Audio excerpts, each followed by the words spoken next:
perspectivas futuristas de las profecías hoy en día, no podemos dejar por fuera un análisis de la profecía de las 70 semanas, porque esa es la profecía que más se emplea para presentar la cronología futurista que usan los protestantes hoy en su interpretación profética.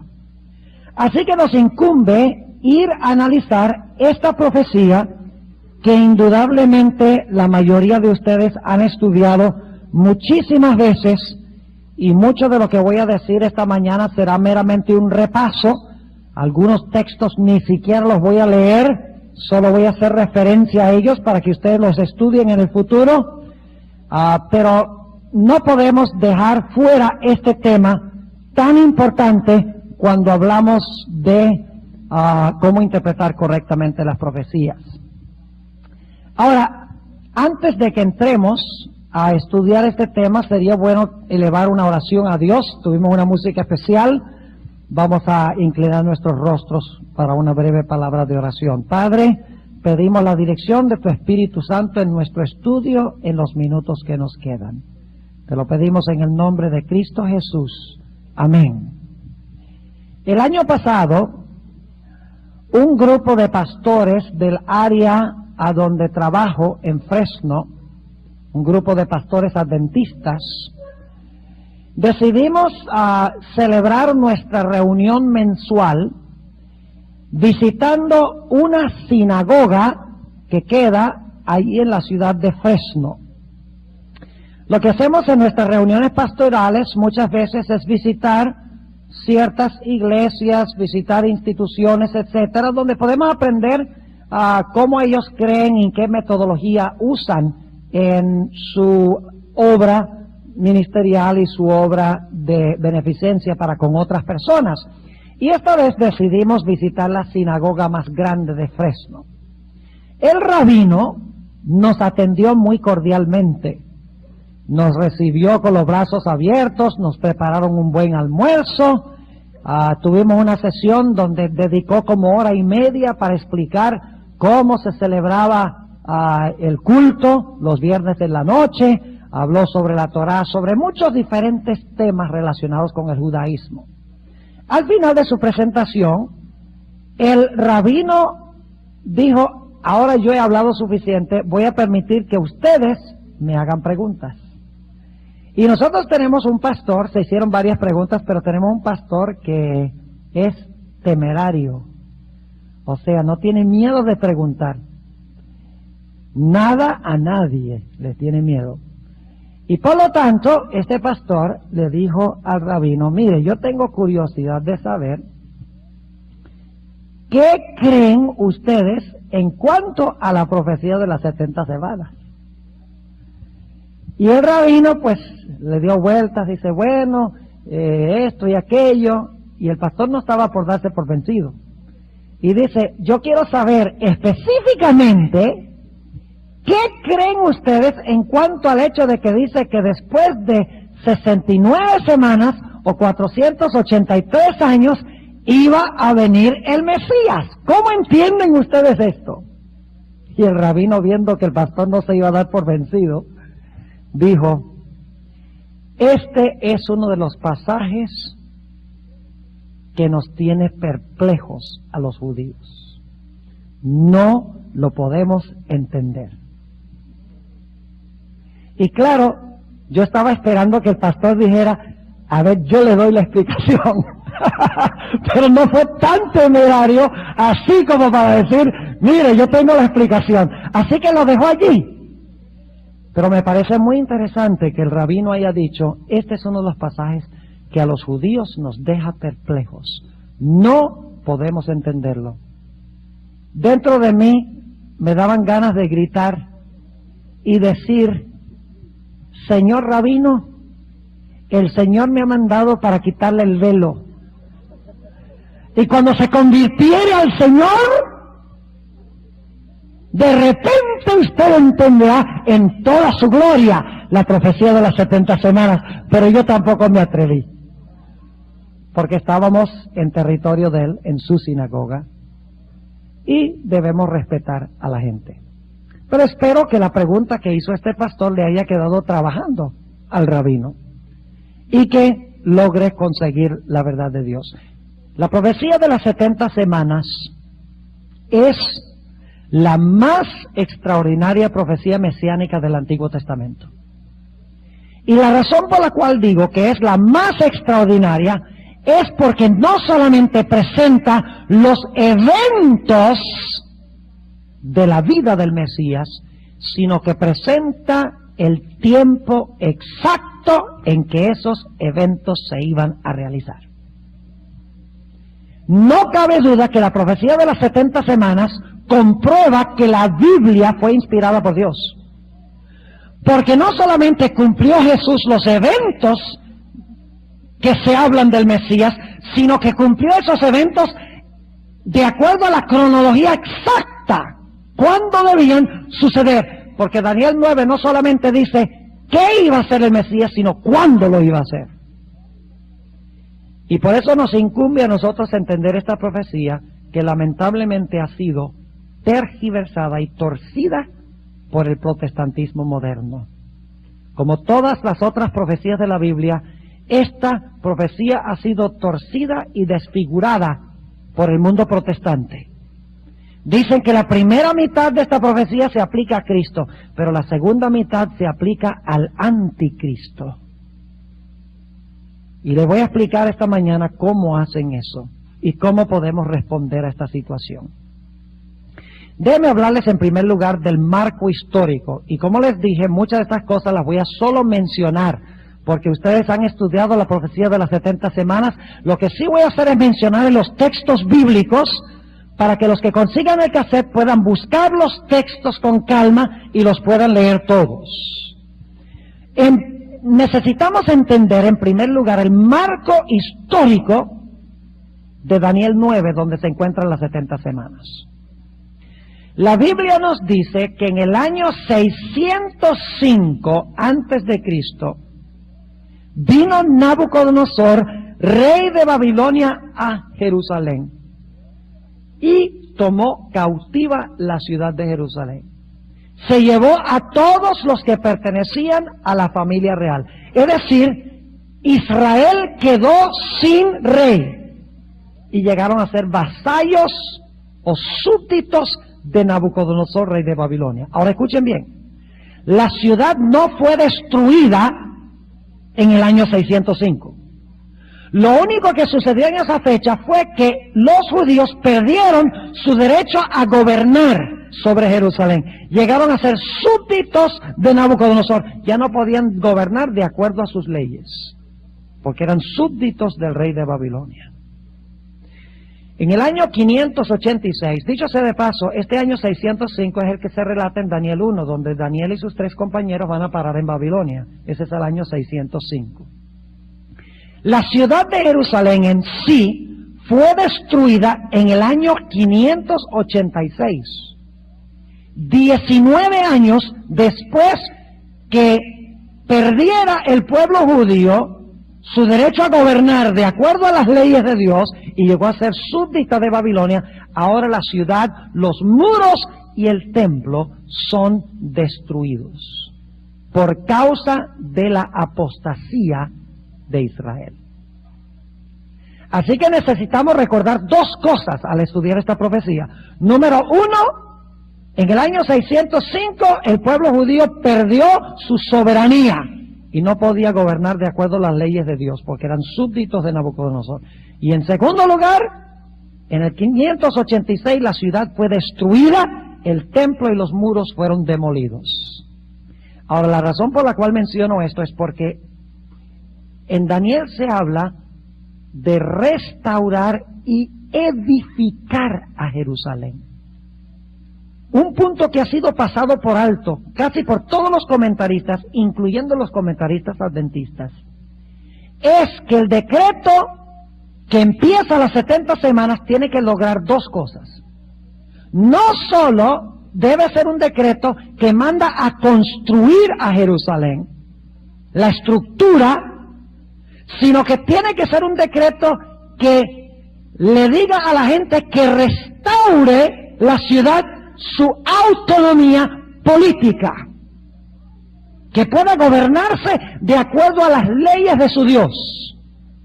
Es decir, el decreto tiene que permitir dos cosas: restaurar la teocracia y construir físicamente la ciudad. Ahora, la Biblia nos dice que Dios le había declarado a Israel que cuando perdieran su gobierno y que cuando la ciudad, el templo y los muros fueran destruidos, ellos iban a pasar 70 años cautivos en Babilonia. Esos 70 años fueron del año 605 hasta el año 536 antes de Cristo. Pero Dios le dijo a ellos que después de los 70 años iban a regresar a su tierra para reconstruir primero el templo y luego la ciudad y los muros, y que se iba a restablecer la teocracia judía, donde ellos pudieran gobernar civilmente y religiosamente de acuerdo a las leyes de su Dios. Ahora, llegamos al momento de las 70 semanas, pero antes de eso necesitamos ir al contexto de Daniel 9, el contexto inmediato. Daniel 9 comienza con una oración. Y si ustedes leen esa oración, van a encontrar que Daniel está llorando a Dios porque la ciudad está en ruina. Y vez tras vez dice: nuestros príncipes, nuestros reyes, nuestros sacerdotes, nuestros líderes no obedecieron el pacto que tú nos diste en el Sinaí.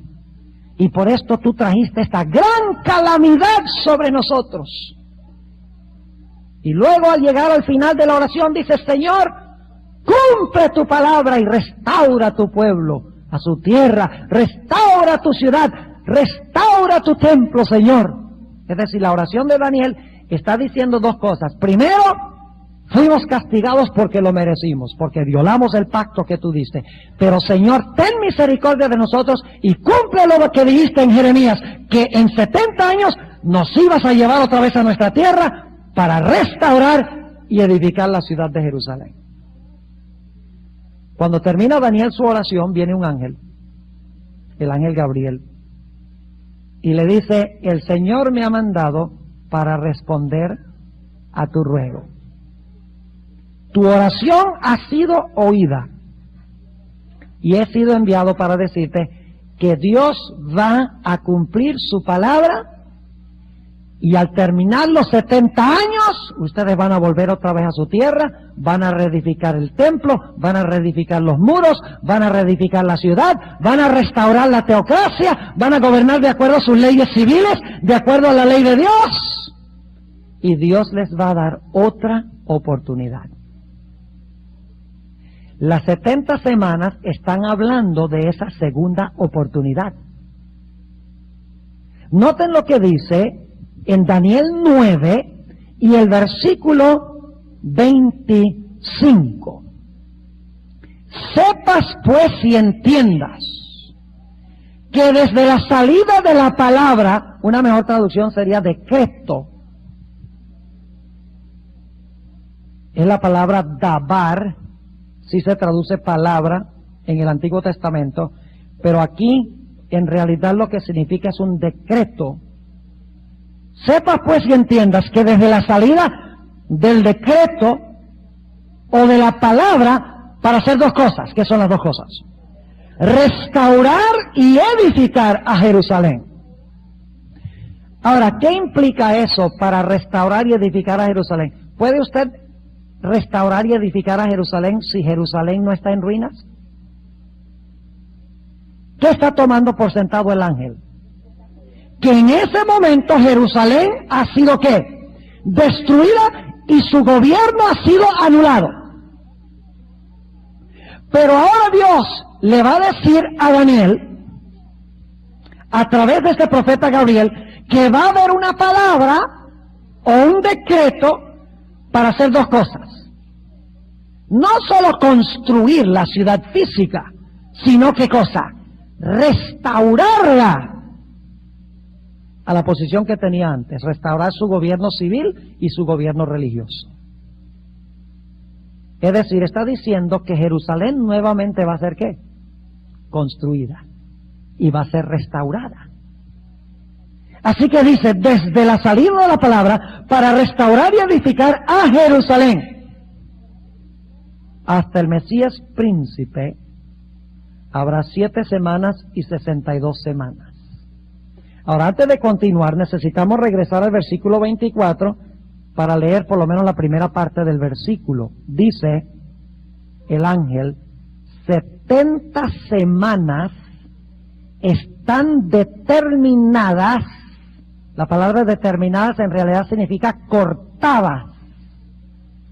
Es una palabra no muy común en el Antiguo Testamento, pero que se usa en la época, en los escritos judíos de la época, extrabíblicos, para hablar de cortarle, digamos, cortarle la pierna a un animal. La palabra shatak, que se usa aquí, es la que se usa para cortar una parte de un animal. Es decir, esto está diciendo, 70 semanas están cortadas para tu pueblo y tu ciudad. La pregunta es, ¿cortadas de dónde? Si usted va a cortar las piernas de un animal, tiene que haber un animal del cual cortarla. La pierna es una porción menor de un animal mayor. Entonces, si las 70 semanas van a ser cortadas, tienen que ser cortadas de un ¿qué? De un periodo mayor. ¿Y cuál es el periodo mayor? Los 2300 días. Es decir, Dios está diciendo, de los 2300 días, 70 semanas están cortadas de eso para ustedes. Para tu pueblo y para tu ¿qué? Y para tu ciudad. Yo pregunto, ¿está dándole Dios al pueblo judío una nueva oportunidad? Sí, Señor. ¿Les dio una? Sí, hasta el cautiverio. Y luego, 70 años cautivos. Y después Dios dice, mire, Dios le voy a dar otra oportunidad. Dice, le voy a dar 70 semanas, ¿qué? Más. Que están determinadas sobre tu pueblo y tu ciudad. Dicho sea, el pueblo de Daniel son los judíos y su ciudad Jerusalén. Nuevamente el versículo 25.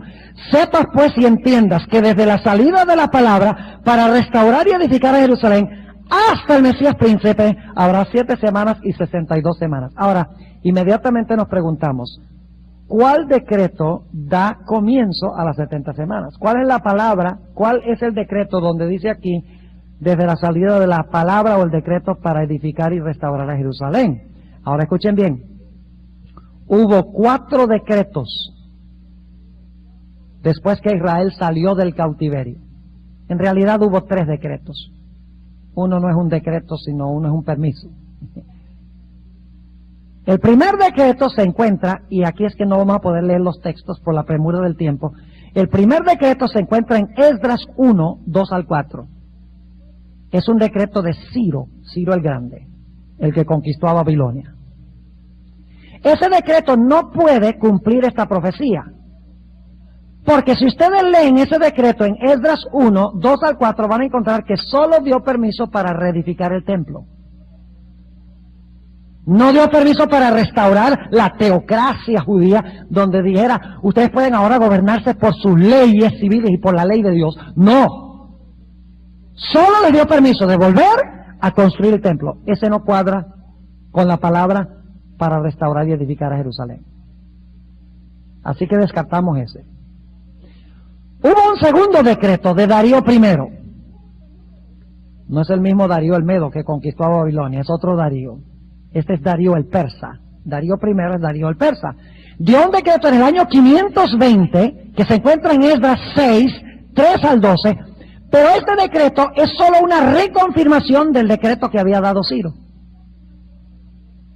Porque resulta que ustedes leen el libro de Ageo, los judíos habían regresado a Jerusalén para reedificar el templo y empezaron con bríos y terminaron con escalofríos. Pusieron los fundamentos, luego dejaron de construir. Cada uno se preocupó fue por su propia casa. Y por eso Dios levantó a Ageo, Zacarías, Josué, Zorobabel, para decirles, pueblo, anímense. construyan, edifiquen. Por eso Dios los levantó. Ahora, durante este periodo sabemos que los samaritanos le estaban haciendo la vida miserable a los constructores. Y por lo tanto es una de las razones por las cuales dejaron de construir. Dijeron, bueno, los obstáculos demuestran que Dios nos está indicando que no ha llegado la hora de construir el templo todavía, por todos los problemas. Y como habían dejado de construir, Darío el persa, Darío primero, en Esdras el capítulo 6, como les mencioné, el versículo 3 al 12, le dice, pueblo, ¿qué pasó con ustedes? ¿Sí lo dio este decreto? ¡Trabajen! Es decir, el decreto de Darío el persa es una reconfirmación del decreto que había dado Ciro. Ustedes lo pueden leer ahí en Esdras 6. No podemos leerlos todos nosotros porque no tenemos tiempo. Ahora, hay un tercer decreto, y no lo voy a dar en orden cronológico, y en realidad no es un decreto, es un permiso. Ese decreto o permiso, digamos mejor, se encuentra en Nehemías 2.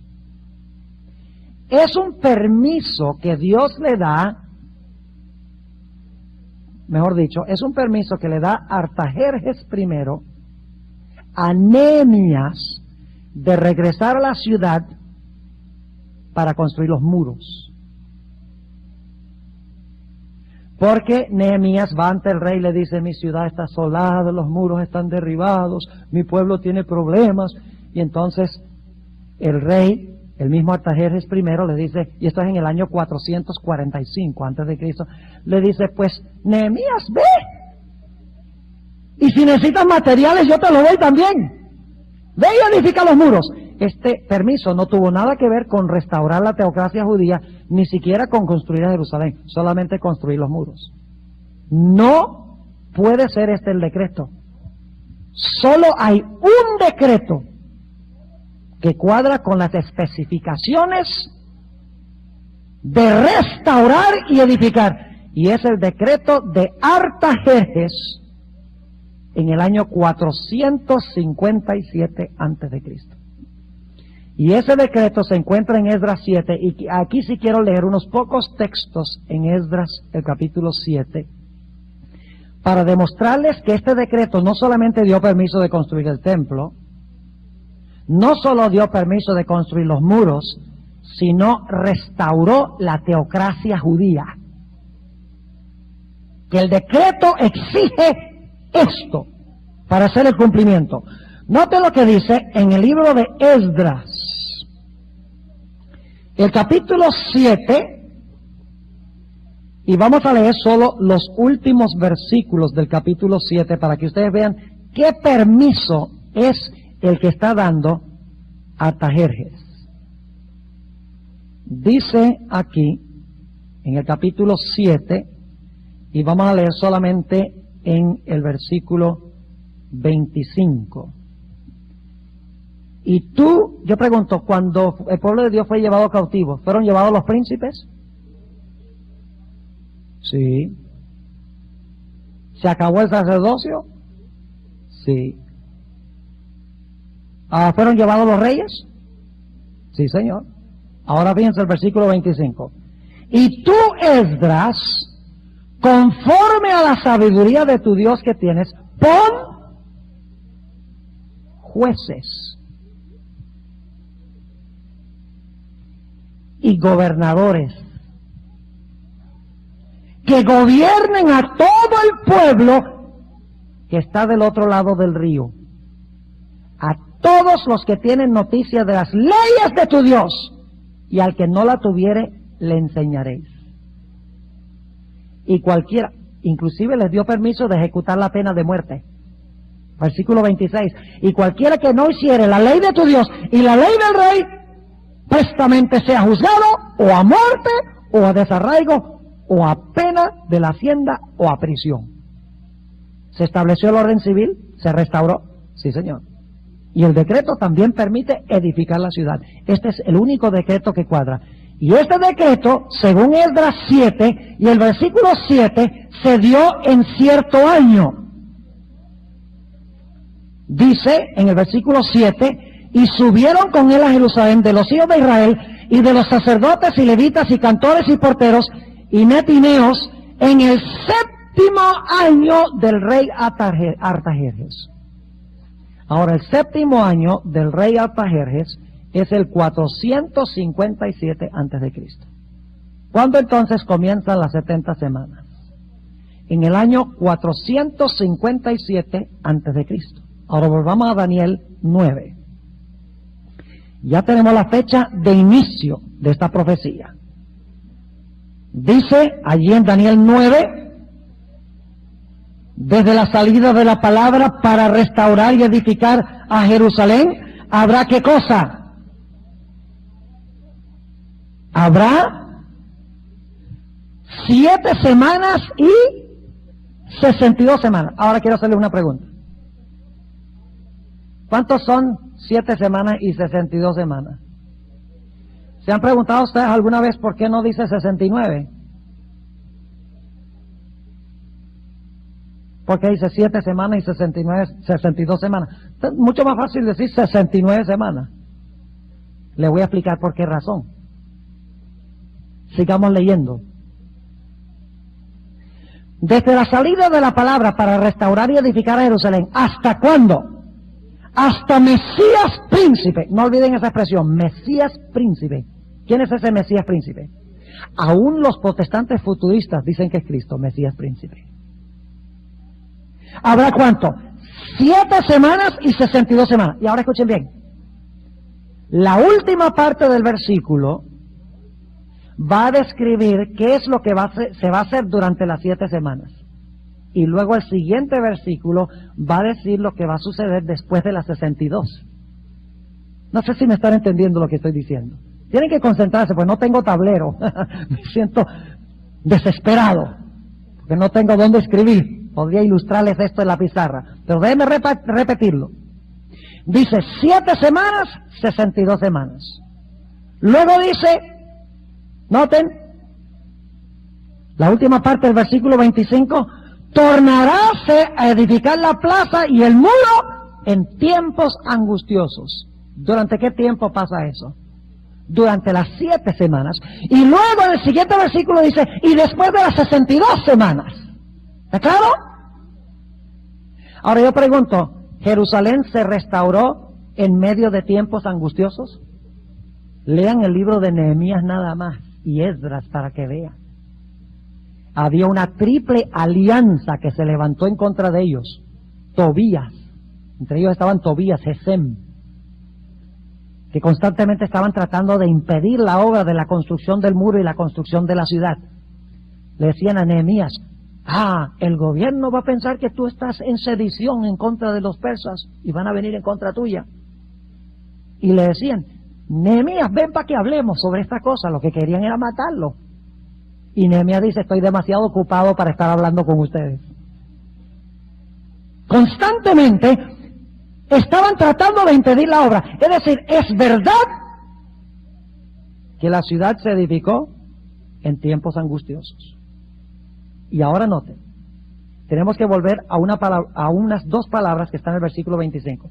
Dice, desde la salida de la palabra para restaurar y edificar a Jerusalén hasta el Mesías príncipe. ¿Habrá cuántas semanas? 69. Las primeras 7 tienen que ver con la construcción de Jerusalén y entonces las otras 62 llevan ¿hasta quién? Hasta el Mesías príncipe. Ahora, ¿qué significa eso? Mesías príncipe. La palabra Mesías en hebreo es la misma palabra Christos en griego. Y se lo voy a mostrar en un momentico que la Biblia dice eso. Ahora, en inglés tenemos la palabra christen. ¿Sabe lo que es un christening?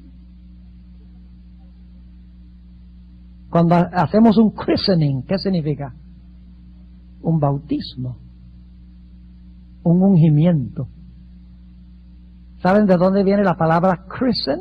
De Christ, Christen.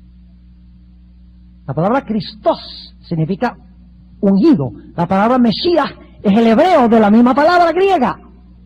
Es decir, iban a pasar 69 semanas e iba a venir ¿quién? El que iba a ser ungido. Ahora, inmediatamente nos preguntamos, ¿cuándo fue ungido Jesús? Ustedes lo saben. Vamos a leer los textos rápidamente. Marcos 1.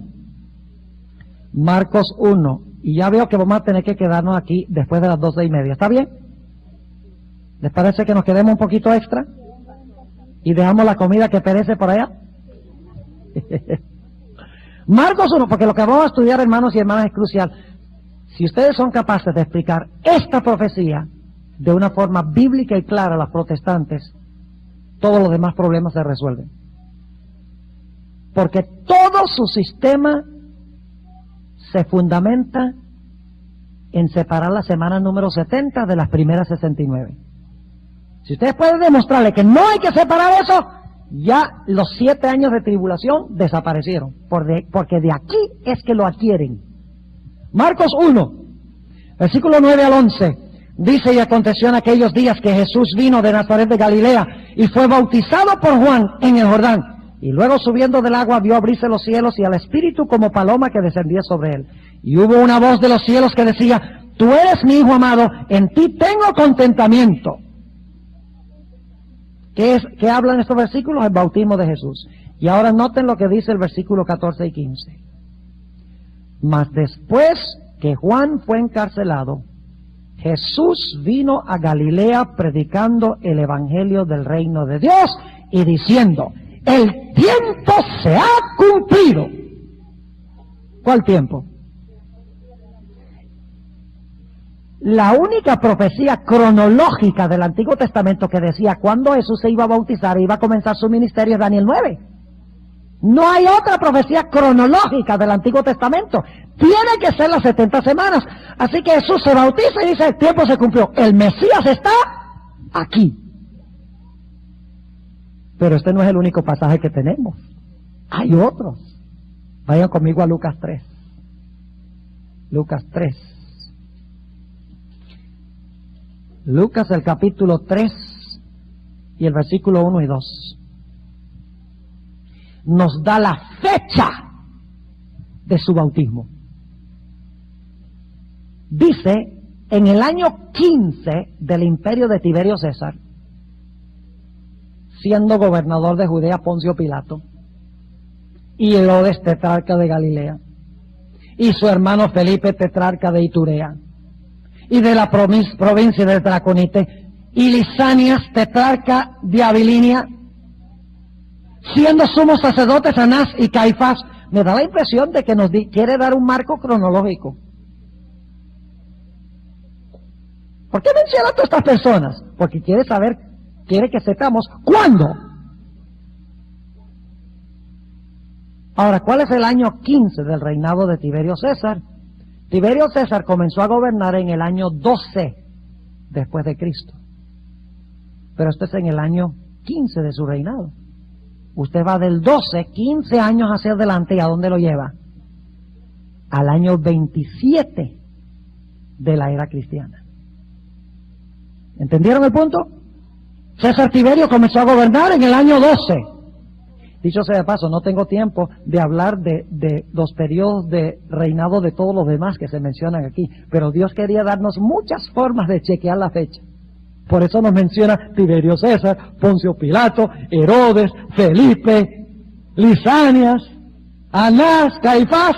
Dice: por si acaso no puedes conseguir la cronología con Tiberio César, te doy la ayudita con los demás. Tremendo. Comenzó a gobernar en el año 12, 15 años más tarde, es el año 27. Es decir, Lucas 3 está hablando de algo que pasa en el año 27. Ahora brinquemos al versículo 21 y 22. Y aconteció que como todo el pueblo se bautizaba, también Jesús fue bautizado. Y orando el cielo se abrió y descendió el Espíritu Santo sobre él en forma corporal como paloma. Y fue hecha una voz del cielo que decía: tú eres mi Hijo amado, en ti me he complacido. ¿Ustedes recuerdan que leímos en Marcos que luego Jesús fue a dónde? A Galilea, después de ir al desierto. Fue a Galilea a predicar. Ahora fíjense lo que dice Lucas 4 y el versículo 16. Y vino, esto es inmediatamente después de sus tentaciones, lo mismo que decía Marcos. Y vino a Nazaret, donde había sido criado, y entró conforme a su costumbre el día del sábado en la sinagoga y se levantó a leer.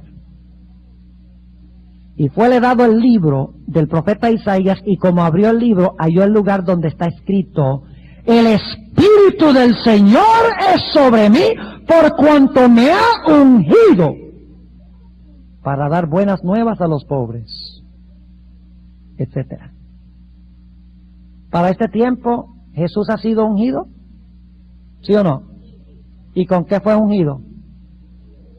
Dice, el Espíritu de Jehová es sobre mí por cuanto me ha ungido.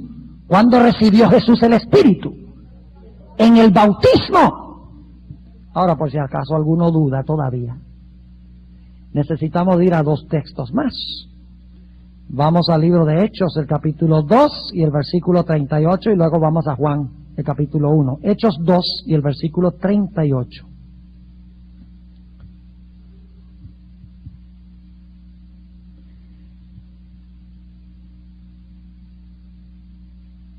Juan 1, entonces volvemos a este. Juan 1 y el versículo 32. Juan 1 y el versículo 32. Dice aquí: y Juan dio testimonio diciendo: vi al Espíritu que descendía del cielo como paloma, ¿y qué? Y reposó sobre él. Ahora noten el versículo 41. Este halló primero a su hermano Simón, Andrés, el que siempre está buscando almas. Halló a su hermano Simón y díjole, esto es inmediatamente después del bautismo: hemos hallado el Mesías. Y luego dice que declarado es el Cristos. ¿Qué significa Mesías?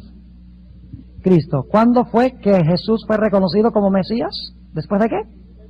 Después de su bautismo. Entonces yo quiero preguntarles, ¿cuándo es que fue ungido el Mesías?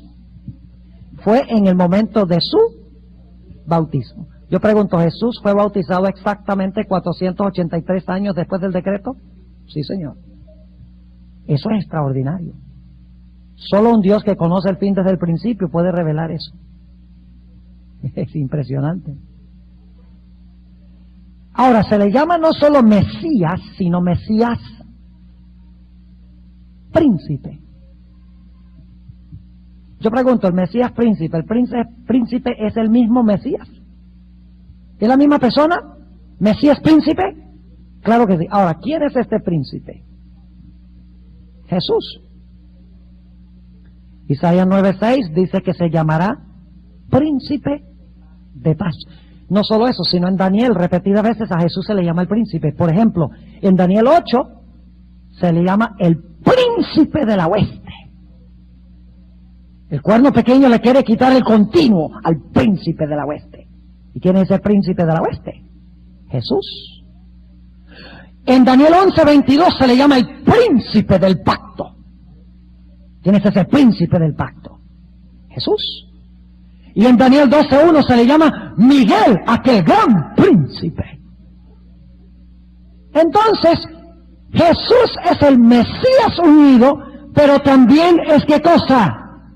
El príncipe. Es decir, el Mesías y el príncipe son el mismo. Y usted dice, ¿por qué está recalcando eso? Eso está tan sencillo y claro allí. Porque vamos a ir en unos momentos a la interpretación que da el protestantismo, que no cree eso. Ahora volvamos a Daniel, el capítulo 9. ¿Vamos bien? ¿Vamos bien? Digan amén si vamos bien. Ah, qué amén tan débil. Tienen hambre, ya me di cuenta. No piensen de la barriga. Piensen de la barriga que está en la cabeza. Porque uno se alimenta espiritualmente es en el cerebro. Ahora noten lo que dice el versículo 26. Ya vimos que vino el Mesías príncipe, fue ungido cuando Jesús fue bautizado. Y luego ahora el versículo 26 nos va a decir algo más en cuanto a este Mesías. Y después de las 62 semanas, noten que no dice inmediatamente terminen las 62 semanas, dice en algún momento después de las 62 semanas. O sea que esto va a pasar en la semana número... Después, yo le pregunto, después de las 62 semanas, ¿nos metería a dónde? ¿En cuál semana? En la semana número 70. Porque usted no puede decir después de las 62 y que sucede en las 62. Ustedes no están conmigo. ¿Sí? ¿Están conmigo todavía? Lo que va a pasar en el versículo 26 es durante el periodo de las primeras 69 o después de las primeras 69. Después, porque dice después de las 62 semanas y se entiende después de las 7 también, porque las 7 tenían que ver con edificar a Jerusalén. En algún momento después de las 62 semanas, dice, se quitará la vida del Mesías. Pregunto, ¿es el mismo Mesías que ya vimos? ¿Es el mismo Mesías? Sí. ¿Y saben algo? Los protestantes así lo creen. Dicen aquí que se quitará la vida del Mesías, está hablando de que iban a matar a Cristo. Hasta ahí vamos bien. Ahora, permítame mencionarles algunas cosas en cuanto a esto, donde dice se quitará la vida al Mesías. En realidad no es la mejor traducción. En realidad en el hebreo dice el Mesías será cortado y no para sí. La versión en inglés es más cerca al original. La versión en inglés dice Messiah will be cut off but not for himself. Es decir, iba a ser cortado, pero no iba a ser cortado para él, sino para otros. Déjenme leerles un texto a donde se usa la idéntica palabra que aquí se traduce quitará, solo que en ese otro texto se traduce cortará. El problema con las traducciones, mis hermanos, es que cuando se traduce la misma palabra con dos diferentes palabras hispanas, usted no tiene ni idea de que los otros textos que lo traducen diferente está hablando de lo mismo, porque no puede conectar las palabras. Ese es el problema que yo tengo con la Reina Valera de 1990. La palabra o la expresión temor de Jehová en algunos textos, aunque es idéntica en hebreo, se traduce en algunos textos reverencia a Jehová, en otros textos se traduce venerar a Jehová, en otros se traduce reverenciar a Jehová. Entonces uno no puede conectar todos estos textos porque la misma palabra se traduce de forma diferente al español. Pero yo quiero leerles un texto donde aparece esta misma palabra que se traduce quitará y en nuestra versión se traduce cortar. Note lo que dice en Isaías el capítulo 53.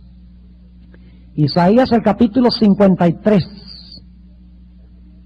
Y vamos a leer aquí el versículo 8. Mesiánica dice, de la cárcel y del juicio fue quitado. Y su generación, ¿quién la contará? ¿Porque qué? Porque cortado fue de la tierra de los vivientes. ¿Qué significa eso? Fue cortado de la tierra de los vivientes. Lo mataron. Es lo mismo que quitará la vida al Mesías. ¿De quién está hablando Isaías 53? De Jesús. Entonces, ¿de quién está hablando Daniel? De Jesús. Ahora, noten cómo termina el versículo 8. Dice, porque fue cortado de entre la tierra de los vivientes y fue para él. No, por la rebelión de mi pueblo fue herido. No fue para él. ¿Fue para quiénes? Fue para su pueblo. Volvamos a Daniel 9. Vamos paso a paso construyendo un edificio acá. Daniel el capítulo 9, versículo 26. Y después de las 62 semanas, en algún momento después que terminan las 62 semanas, se quitará o será cortado el Mesías, pero no será cortado para él, sino para quién? Para otros. Ahora, hasta aquí los protestantes traducen o dicen que esto se refiere a Jesús. Pero de repente, en la mitad del versículo 26, dicen que allí en adelante está hablando del anticristo. Vamos a leerlo. La segunda mitad del versículo 26. Y el pueblo de un príncipe que ha de venir. ¿Saben cómo interpretan eso los protestantes? Y ellos dicen, el pueblo es el imperio romano restaurado después del rapto. Y el príncipe es el cuerno pequeño y la bestia. ¡Qué bárbaro!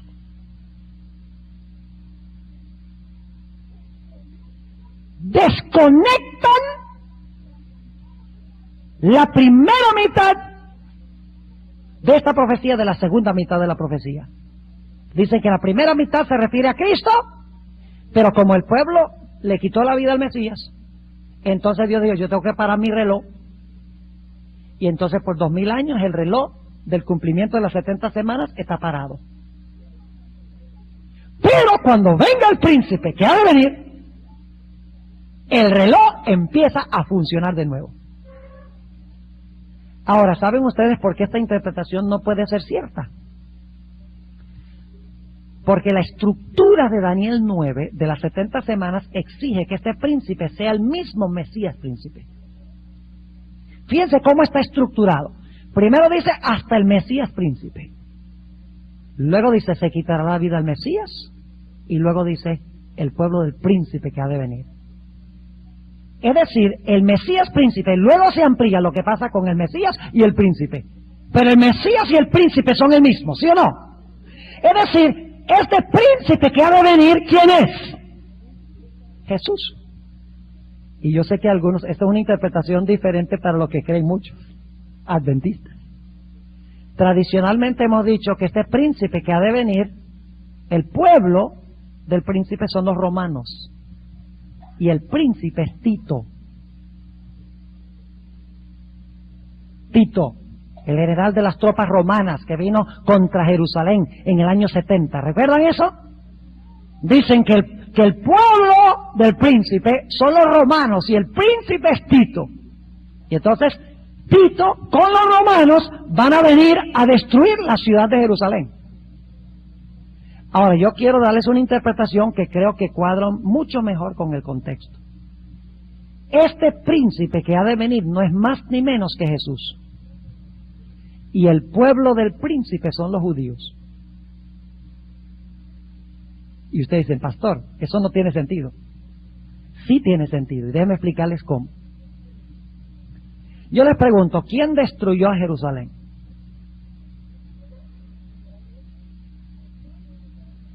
¿Fue Dios, fueron los romanos o fueron los judíos? Siempre que hago esta pregunta la gente empieza... fue Dios. Fue Dios. Está bien, yo estoy de acuerdo que fue Dios. ¿Y qué instrumento usó Dios? A los romanos. ¿Y por qué usó Dios a los romanos? Porque es lo que el pueblo quiso.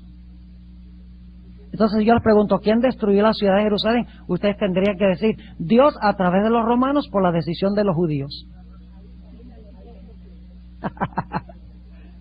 Ahora, por si acaso alguno cree que estoy adivinando, vayan conmigo a Mateo 22 y el versículo 7 y 8, Mateo 22, 7 y 8. Y lo que le estoy diciendo no es adivinar. Todo en su contexto, línea sobre línea, precepto sobre precepto. Mateo 22 y el versículo 7 y el versículo 8. Es una parábola de Jesús donde está hablando del pueblo judío. Y fíjense lo que dice. El rey representa a Dios el Padre. Dice, y el rey, oyendo esto, se enojó, que rechazaron a sus siervos que vinieron a predicar, y de último su hijo, como dijo Jesús en Mateo 21. Dice, y el rey, oyendo esto, se enojó, y enviando sus ejércitos, destruyó a aquellos homicidas y puso fuego a su ciudad. ¿Cómo? ¿Qué? ¿Quién? ¿Los ejércitos de quién? ¿Y quién es el rey aquí? Es Dios. ¿Cómo así? Entonces los ejércitos romanos eran los ejércitos de quién? Los ejércitos de Dios. ¿Y por qué Dios mandó sus ejércitos contra la ciudad? Porque ellos rechazaron ¿a quién? Al Mesías. Entonces, ¿quién desencadenó toda esta destrucción? ¿Quién trajo destrucción sobre sí mismos? Ellos mismos trajeron la destrucción. El pueblo del príncipe destruyó su propia ciudad por rechazar al Mesías. ¿Están conmigo o no? Ahora, noten el versículo 8 de Mateo 22. Entonces, yo pregunto, cuando se rechazó la nación judía, ¿qué pasó? ¿A qué mandó Dios? A los apóstoles. Dios, ahora, como los primeros no quisieron, ahora vayan los gentiles. Noten el versículo 8. Entonces dijo a sus siervos, las bodas a la verdad están aparejadas, mas los que eran llamados no eran dignos. Id pues a la salida de los caminos y llamad a las bodas a cuantos hallareis. ¿A quiénes fue mandado Jesús primero? A las ovejas extraviadas de la casa de Israel. Y cuando los llamados dijeron, ¿no vamos? ¿Hacia quién dijo Dios que se debía predicar ahora? A los gentiles. ¿Está claro? Ahora volvamos otra vez a Daniel 9. Daniel 9 y el versículo 26. Yo pregunto, ¿tiene algo que ver la muerte del Mesías con la destrucción de Jerusalén? Escuchen, 2 veces en este pasaje se enfatiza que el rechazo del Mesías es lo que lleva a la destrucción de Jerusalén. Noten Daniel 9, otra vez, y el versículo 26. Y después de las 62 semanas se quitará la vida al Mesías y no por sí. Es decir, no para sí. Va a ser cortado, pero no para sí. Y el pueblo, es decir, el pueblo judío, de un príncipe, ¿quién es el príncipe? Jesús, que ha de venir. ¿El príncipe qué? El príncipe que ha de venir. ¿Y quién es el príncipe que ha de venir? Necesitamos agregar más información. Vamos al Salmo 118. Salmo 118. ¿Ve cómo toda la Biblia compagina? Salmo 118. Recuerde que estamos hablando del príncipe que ha de venir. Y vamos a leer el versículo 26. La profecía mesiánica. El pueblo del príncipe que ¿qué? ¿Qué ha de venir? ¿Va a destruir qué? La ciudad. ¿Quién destruye la ciudad? ¿El pueblo o el príncipe? El pueblo del príncipe. Destruye la ciudad. Y ese príncipe se describe como el príncipe que ha de ¿qué? Que ha de venir. Ahora fíjense el Salmo 118 y el versículo 26. Bendito el que viene en el nombre de Jehová. ¿Cómo es la cosa? ¿Quién es el que viene? Bendito el que viene en el nombre de Jehová. Desde la casa de Jehová os bendecimos. Es decir, ¿a dónde viene este que viene en el nombre de Jehová? A la casa de Dios. ¿Y cuál es la casa de Dios? En ese tiempo, ¿cuál era la casa de Dios? El templo. ¿Están conmigo todavía? Es decir, el príncipe que viene, no dice príncipe aquí, pero dice, bendito el que viene en el nombre de Jehová, y viene es a la casa de Jehová, viene al templo. ¿Correcto? ¿Y qué van a hacer cuando venga al templo? Versículo 22. La piedra que desecharon los edificadores ha venido a ser la cabeza del ángulo.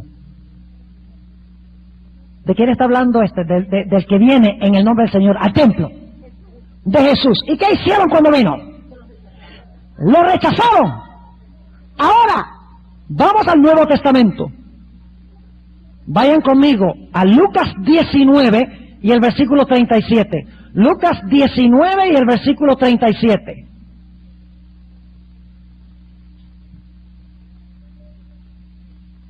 Tremendo pasaje este. 19:37, y cuando llegasen ya cerca de la bajada del monte de las olivas, toda la multitud de los discípulos, gozándose, comenzaron a alabar a Dios a gran voz por todas las maravillas que habían visto, diciendo: bendito el Rey que viene en el nombre del Señor. ¿Quién es el príncipe que ha de venir? Jesús. ¿Y a dónde viene? Al templo. Lo vamos a encontrar en un momento. Y cuando viene al templo va a hablar del rechazo de la nación judía. Versículo 38, diciendo: bendito el que Rey que viene en el nombre del Señor, paz en el cielo y gloria en lo altísimo. Entonces algunos de los fariseos de la compañía le dijeron: Maestro, reprende a tus discípulos. ¿Qué están haciendo con él? ¿Lo están rechazando, sí o no? Y él respondiendo les dijo: os digo que si estos callaren, las piedras clamarán. Y como llegó cerca, viendo la ciudad, lloró sobre ella. ¿Hacia dónde viene Jesús? El príncipe que ha de venir, ¿a dónde viene? Al templo. Dice: lloró sobre ella, diciendo: oh, si también tú conocieses a lo menos en este tu día lo que toca a tu paz, mas ahora está encubierto de tus ojos. Es decir, tienen un velo, porque leen el Antiguo Testamento sin Cristo. Imagínense, están esperando al Mesías y lo crucifican. No entienden el Antiguo Testamento. Y saben que los protestantes hoy en día son igualitos. Los judíos leían el Antiguo Testamento sin Cristo, y los protestantes dicen: no me hables del Antiguo, del Nuevo, porque el Antiguo Testamento es ley y el Nuevo es gracia. El mismo error de los judíos es el error de los protestantes de hoy. Los protestantes no encuentran a Cristo en el Antiguo Testamento y se dicen creer el Nuevo. Los judíos no ven a Cristo en el Antiguo y rechazan el Nuevo. Pero el resultado es el mismo: rechazar de verdad a Jesús. Versículo 43. El príncipe viene, ¿sí o no? Lo rechazan, ¿sí o no? ¿Y cuál va a ser el resultado? Porque vendrán días sobre ti que tus enemigos te cercarán con baluarte y te pondrán cerco, y de todas partes te pondrán en estrecho y te derribarán a la tierra. ¿Va a haber una segunda destrucción de Jerusalén? Sí, Señor, ya la hubo. Y a tus hijos dentro de ti, y no dejarán sobre ti piedra sobre piedra, por cuanto no conociste el tiempo de tu visitación. ¿Por qué va a ser destruida la ciudad? No conocieron, cuando vino el príncipe, no conocieron el tiempo de su visitación. Pregunta: ¿Jerusalén es destruida por rechazar y crucificar al Mesías? Ahora, con esto en mente, vamos a leer un texto más. No sé si debemos leer otros textos más. ¿Qué les parece? ¿Leemos uno más? No, vamos a otra cosa ahora. Vamos a volver a Daniel 9, porque es que el tiempo se está yendo, y yo sé que ustedes tienen hambre, ¿no? Hambre espiritual, gloria a Dios. Amén. Por eso me gusta venir aquí a Nueva York. Hay altas sensibilidades espirituales. La gente le encanta estudiar la palabra de Dios. No se preocupa por el reloj. Ustedes son diferentes que los del oeste. Tienen que borrar esto del cassette. El Señor viene del oriente. Ahora escuchen. Vamos a Daniel 9 otra vez. Y versículo 26. Después de las 62 semanas se quitará la vida al Mesías, pero no para él. Es decir, será cortado, pero no será cortado para él. Y el pueblo, ¿quién es el pueblo? Los judíos, de un príncipe. ¿Cuál príncipe? Jesús, que ha de venir, que dice que viene en el nombre de Jehová, y es rechazado y crucificado. Y Jesús dice: no conociste la hora de tu visitación. Y luego dice: tu ciudad será destruida. No lo leímos, pero en Lucas 19 dice que la ciudad va a ser destruida. Ahora note lo que dice en Daniel 9:26. Dice: el pueblo de un príncipe que ha de venir destruirá la ciudad y el santuario. ¿Tiene algo que ver en la crucifixión del Mesías con la destrucción de la ciudad y el santuario? Sí, señor. ¿Y en los evangelios también? Sí, señor. Y dice, con inundación será el fin de ella, es decir, de la ciudad, y hasta el fin de la guerra será talada con asolamientos. ¿Cuándo pasó eso? En el año 70 de la era cristiana pasó lo que profetizó Jesús y lo que dice aquí. ¿Ven ustedes que cuando el Mesías es cortado, inmediatamente viene la destrucción de Jerusalén? Cuando viene el príncipe. ¿Quién destruyó en verdad entonces la ciudad de Jerusalén? Fue el pueblo del príncipe. Y los romanos solo fueron el instrumento para cumplir lo que la gente había elegido. Entonces, ¿hay alguna razón para decir que este príncipe es un príncipe romano que va a gobernar sobre 10 naciones de un imperio romano restaurado después que la iglesia ha sido raptada secretamente al cielo? Cuando usted compara los evangelios no hay cabida para eso. Porque aquí dice claramente, se corta el Mesías, el príncipe que ha de venir es rechazado, el pueblo trae destrucción sobre la ciudad. Igual que dice lo que leímos en Lucas 19, viene el príncipe en el nombre del Señor, viene al templo, lo rechazan, y por lo tanto Jesús dice, la ciudad va a ser destruida. Es la misma secuencia. Ahora vamos rápidamente al versículo 27. Y en otra semana, ¿cuál semana será esta, la otra semana? Pues tiene que ser la número 70, porque no hay sino 70. Y las primeras 69 ya pasaron. Así que él va a volver a hablar de otros eventos que pasan durante la semana número 70. Vamos a encontrar que 2 veces Daniel repite que el pueblo y la ciudad son destruidos por rechazar al Mesías. Lo va a repetir ahora en el versículo 27 otra vez. Dice, y en otra semana confirmará el pacto a muchos. ¿Cuál pacto? ¿Saben ustedes cómo interpretan los protestantes esto? Dicen que esta es la última semana y que el príncipe ese romano que se va a levantar después del rapto va a hacer un pacto con los judíos y a la mitad de la semana va a quebrantar el pacto. Y en vez de favorecer a los judíos, los va a perseguir. Y Dios va a proteger a los judíos. Hermanos, esto dice lo contrario. El rechazo del príncipe lleva a la destrucción de los judíos, no a la protección de los judíos. Y cuando hablo de los judíos, no estoy hablando de los judíos individuales. Dios ama a los judíos. La hermana White dice que Dios tiene grandes campeones entre los judíos que van a ayudar a terminar la obra. Como hablamos del papado, escuchen, cuando hablamos mal del papado, estamos hablando del sistema y de sus doctrinas. Pero la gente dentro de esos sistemas es preciosa. Cuando hablamos de la nación judía o de los judíos, no estamos diciendo que bien hecho, que les haya pasado todo lo que les ha pasado, el holocausto y todo eso. Salvaje. Dios los ama a ellos tanto como a cualquier otro. Y los quiere salvar. Y les presenta el mensaje igual que a cualquier otro. Así que cuando hablo de los judíos, estoy hablando de la nación judía como entidad. Como hablamos del papado, del protestantismo apóstata, no de los individuos en estos sistemas. Ahora, ¿qué significa esto? Confirmar el pacto a muchos. Escuchen bien. En el libro de Daniel, cada vez que se usa la palabra pacto, se refiere al pacto que tiene Dios con su pueblo. Cada vez. Nunca, ni una vez en Daniel, el pacto es un pacto secular de un gobernante por allá en la tribulación que hace un pacto secular o un tratado político con Israel.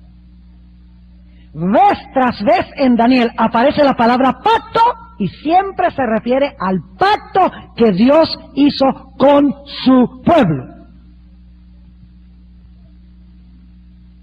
Es decir, va a confirmar ¿cuál pacto? Por otra semana. Va a confirmar el pacto que Dios hizo divino con Israel esa última semana. Porque el príncipe es Jesús. Así que el pacto que confirma tiene que ser el pacto que hizo Jesús con la nación de Israel. Ahora noten la terminología, dice confirmará el pacto a muchos. Vayan conmigo a Mateo 26 y el versículo 28. Mateo 26 y el versículo 28. está en la Santa Cena. ¿Cuándo confirmó Jesús el pacto? Cuando murió en la cruz, ¿verdad? Fíjense lo que dice Mateo 26 y el versículo 28. Interesante que se usa la misma terminología, pacto y muchos. Dice en el versículo 28, porque esto es mi sangre del nuevo pacto, la cual es derramada por muchos para remisión de pecados. ¿Cuándo confirmó Jesús el pacto? Cuando murió en la cruz. ¿Y lo confirmó para cuántos? Muchos. Entonces cuando dice en Daniel el capítulo 9, en otra semana confirmará el pacto a muchos, ¿de qué pacto está hablando? Del pacto de salvación.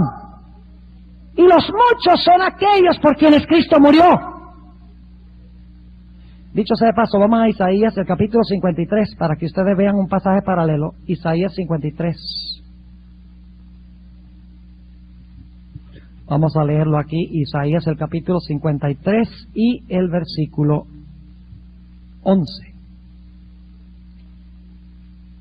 Hablando del siervo fiel de Jesús, dice, del trabajo de su alma verá y será saciado. Con su conocimiento justificará mi siervo justo a muchos, y él llevará las iniquidades de ellos. ¿Confirmó Jesús el pacto? ¿Con muchos? Sí. Entonces, ¿quién es este príncipe? Que en otra semana confirma el pacto.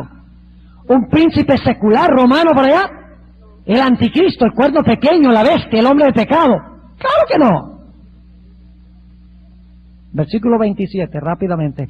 Y en otra semana confirmará el pacto a muchos. Y a la mitad de la semana... ¿Cuál es la mitad de la semana? ¿De cuál semana? De la número 70. A la mitad de la semana, ¿qué va a hacer? Hará cesar el sacrificio y ¿qué? El sacrificio y la ofrenda. ¿Qué significa eso? ¿Qué, a la mitad? ¿Qué pasó a la mitad de la semana? ¿Fue cortado, sí o no? ¿Y qué pasó cuando fue cortado? ¿Qué pasó con el velo del templo? Mateo 27, 51. El velo del templo se rasgó de abajo arriba. Ah, muchas gracias, de arriba abajo. Esa era obra divina. Es para ver si están despiertos todavía. ¿Qué significa que hará cesar el sacrificio y la ofrenda? ¿Qué dice el libro de Hebreos? Que ya desde que Cristo murió no necesitamos sacrificar corderos y carneros y toros y machos de cabrío, porque Jesús murió de una vez por todas. Sacrificio y la ofrenda ya no había que hacerla. Se terminó cuando Jesús dijo, consumado es. Entonces, ¿de quién está hablando en este versículo? Del anticristo. Hermanos, ustedes saben lo serio que es sacar a Cristo y meter al anticristo aquí. Blasfemia. Atribuirle a Satanás lo que es de Dios. Y luego, ¿saben lo interesante? Después que dice que a la mitad, que confirma el pacto a muchos, y luego hace cesar el sacrificio y la ofrenda, nuevamente habla de la destrucción de Jerusalén. ¿Qué es lo que lleva a la destrucción de Jerusalén? El hecho de que a la mitad de la semana muere. ¿Lo ven 2 veces?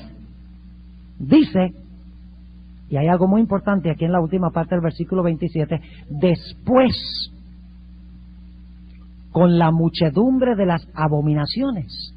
¿Saben ustedes que los soldados romanos, cuando rodearon a Jerusalén, Jesús lo llamó la abominación asoladora de la cual habló Daniel profeta?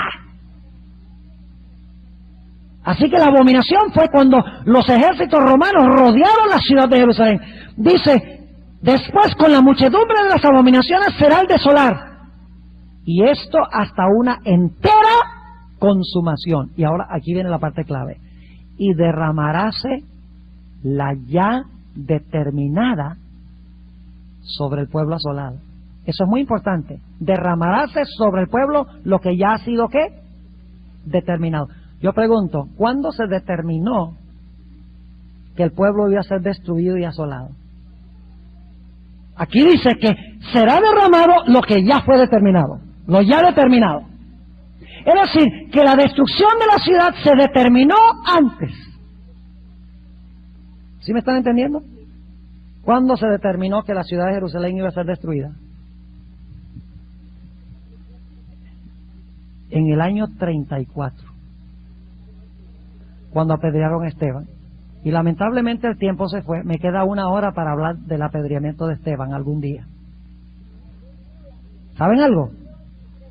El apedreamiento de Esteban, yo les puedo comprobar bíblicamente de que el apedreamiento de Esteban marca el fin de las 70 semanas. Porque no lo dice directamente Daniel 9, pero sí dice Daniel 9 que hay 70 semanas y esas son para los judíos. Es decir, que en el año 34 tiene que terminar las 70 semanas y tiene que cerrarse la gracia para el pueblo judío. Pero ¿por qué escogemos el apedreamiento de Esteban? Pues eso queda para otro año. ¿Ah? Les digo rápidamente por qué marca el fin de las 70 semanas. En Hechos el capítulo 7, los que mandan a apedrear a Esteban son el Sanedrín. Los líderes están reunidos y dan su fallo contra Esteban.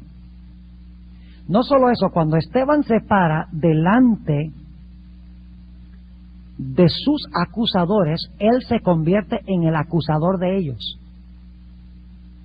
¿Y saben algo interesante? Ustedes leen lo que hacían los profetas en el Antiguo Testamento. En el Antiguo Testamento los profetas en realidad eran los abogados de Dios que Dios mandaba a reprender al pueblo por haberse divorciado de Jehová. Es decir, eran abogados en nombre de Jehová pidiéndole a Israel un divorcio.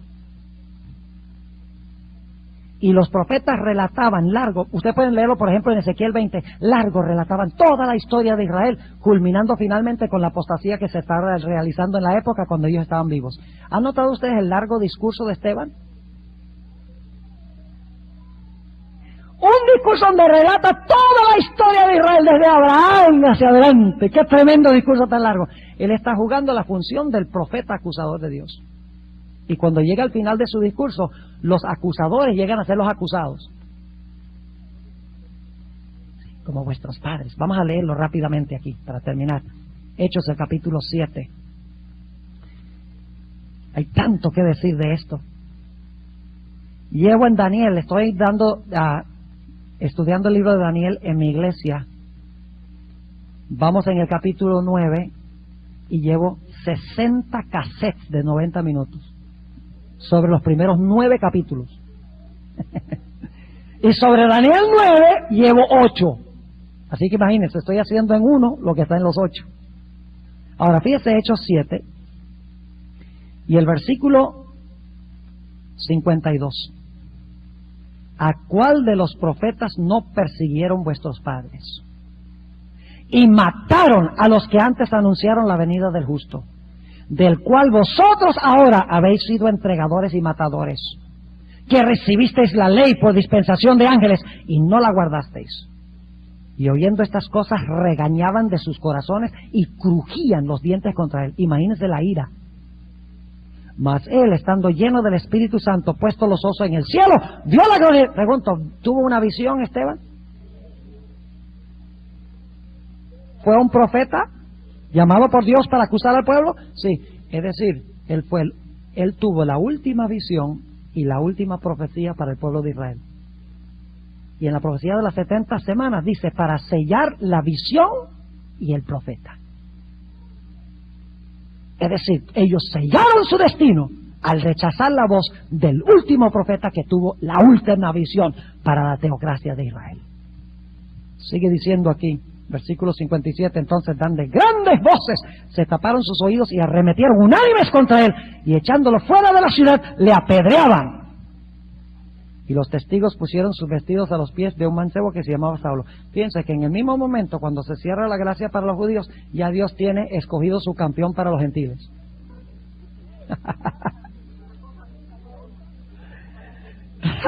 El mismo que estaba apedreando a Esteban, consintiendo, y lo planeó, Dios dice, este es el que me va a servir ahora para ir al Israel espiritual. Y en el capítulo 8 y 9, ahora van a los gentiles, porque el pueblo judío ha sido rechazado. ¿Les quedó claro esta profecía? Ahora, la interpretación futurista dice que la mitad de la profecía se refiere a Cristo, que el que es cortado es Cristo, pero que el príncipe que ha de venir es el anticristo.